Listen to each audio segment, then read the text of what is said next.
Hamas کے ساتھ جنگ میں ہم آخر تک لڑیں گے، اسرائیلی وزیر اعظم۔ اسپین، آئرلینڈ اور یورپی یونین کے دیگر رکن ملک 21 مئی کو فلسطینی ریاست کو تسلیم کرنے کا ارادہ رکھتے ہیں، یورپی یونین۔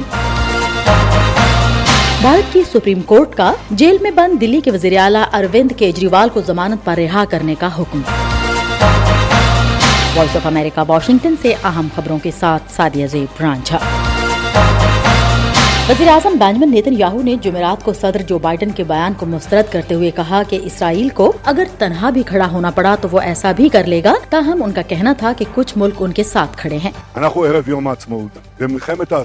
نیتن یاہو نے کہا کہ میں پہلے ہی کہہ چکا ہوں کہ ہم حماس کے ساتھ آخر تک لڑیں گے۔ صدر بائیڈن نے گزشتہ ہفتے اسرائیل کو بڑے بموں کی کھیپ ان خدشات پر روک دی تھی کہ ان کی وجہ سے غزہ میں شہری ہلاکتوں میں اضافہ ہو سکتا ہے، اور اگر اسرائیل نے رفح میں کوئی بڑا حملہ کیا تو یقینی طور پر مزید شہری نقصان ہوگا۔ ریپبلکن رکن کانگریس صدر جو بائیڈن کے اس فیصلے کو تنقید کا نشانہ بنا رہے ہیں۔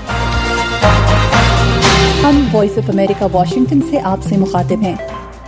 اسپین، آئرلینڈ اور یورپی یونین کے دیگر رکن ملک 21 مئی کو فلسطینی ریاست کو تسلیم کرنے کا ارادہ رکھتے ہیں، کیونکہ وہ دو ریاستی حل کو پائیدار امن کے حل کے لیے ضروری سمجھتے ہیں۔ یہ بات یورپی یونین کی خارجہ پالیسی کے سربراہ جوزیپ بوریل نے اقوام متحدہ میں فلسطینی ریاست کے مکمل رکن بننے کے لیے جمعے کو ہونے والی متوقع ووٹنگ سے قبل بتائی۔ انہوں نے کہا کہ بیلجیم اور دیگر ملک شاید اس کی پیروی کریں گے۔ اسپین کے وزیر اعظم پیڈرو سانچیز نے مارچ میں کہا تھا کہ اسپین اور آئرلینڈ نے سلووینیا اور مالٹا کے ساتھ مل کر اسرائیل کے شانہ بشانہ فلسطینی ریاست کو تسلیم کرنے کے لیے پہلا قدم اٹھانے پر اتفاق کیا ہے۔ ان کا کہنا تھا کہ وہ دو ریاستی حل کو دیر پا امن کے لیے ضروری سمجھتے ہیں۔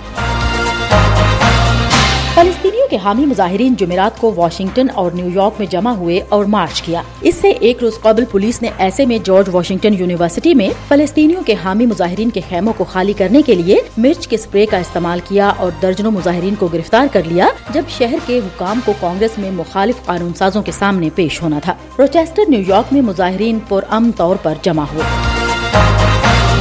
ہم وائس آف امریکہ واشنگٹن سے آپ سے مخاطب ہیں۔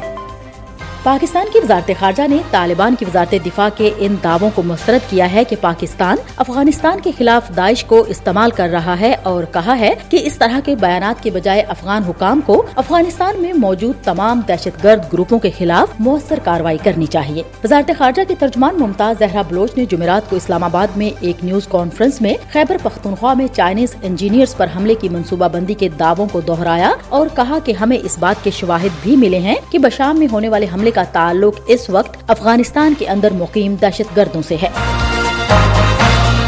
بھارت کی سپریم کورٹ نے جمعے کے روز جیل میں بند دلی کے وزیر اعلیٰ اروند کیجریوال کو ضمانت پر رہا کرنے کا حکم دیا ہے، تاکہ وہ جاری قومی انتخابات کے لیے مہم چلا سکیں۔ کیجریوال وزیر اعظم نریندر مودی کے سب سے بڑے مخالف ہیں۔ AFP کے ایک صحافی کے مطابق جسٹس سنجیو کھنہ اور دیپانکر دتا نے 1 جون تک کیجریوال کو ضمانت دے دی ہے، جو 6 ہفتے کی پولنگ کا آخری روز ہے۔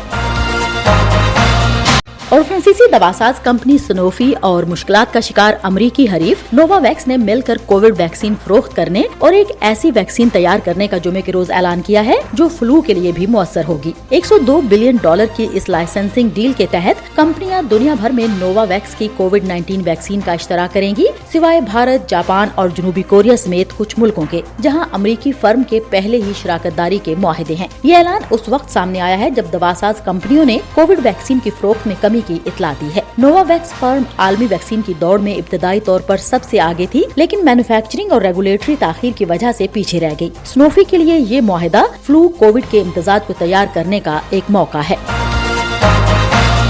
وائس آف امریکہ واشنگٹن کی اردو سروس سے خبروں کا یہ بلیٹن اب ختم ہوتا ہے۔ میں ہوں سعدیہ زیب رانجھا اور ایڈیٹر تھیں بہجت جیلانی۔